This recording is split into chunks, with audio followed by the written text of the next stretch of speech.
Republican presidential candidates Ted Cruz and Kasich have a new strategy for stopping Donald Trump: joining forces. In an unprecedented move, the two candidates announced they are divvying up the upcoming primary states to try to block the frontrunner's path to the GOP nomination. Top officials from the Cruz and Kasich campaigns announced the alliance in a pair of statements late Sunday night. Cruz campaign manager Jeff Rowe said, "Our campaign will focus its time and resources in Indiana and, in turn, clear the path for Governor Kasich to compete in Oregon and New Mexico. And we would hope that allies of both campaigns would follow our lead."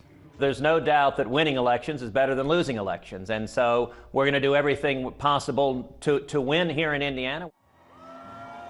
The agreement comes as Mr. Trump is in the midst of a successful run of states. He won 89 of New York's 95 delegates on Tuesday and stands to carry all 5 northeastern states due to vote this week. At some point, I'm going to be so presidential that you people will be so bored, and I'll come back as a presidential person, and instead of 10,000 people, I'll have about 150 people, and they'll say, "But boy, he really looks presidential." Mr. Trump has branded the agreement as desperate. If it is successful, it stands to benefit both Mr. Cruz and Mr. Kasich. Mr. Cruz's campaign is now arranged around the idea that he can clinch the GOP nomination on a second or third ballot at the convention, once delegates bound to Mr. Trump on the first vote become free to vote how they wish.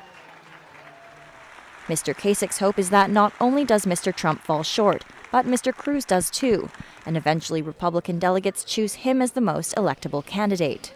We're going to an open convention. I have been saying it for 2 months. People were saying he doesn't know what he's talking about. Well, it turns out I'm right. Republican candidates need 1,237 delegates at the party convention to become the presidential nominee.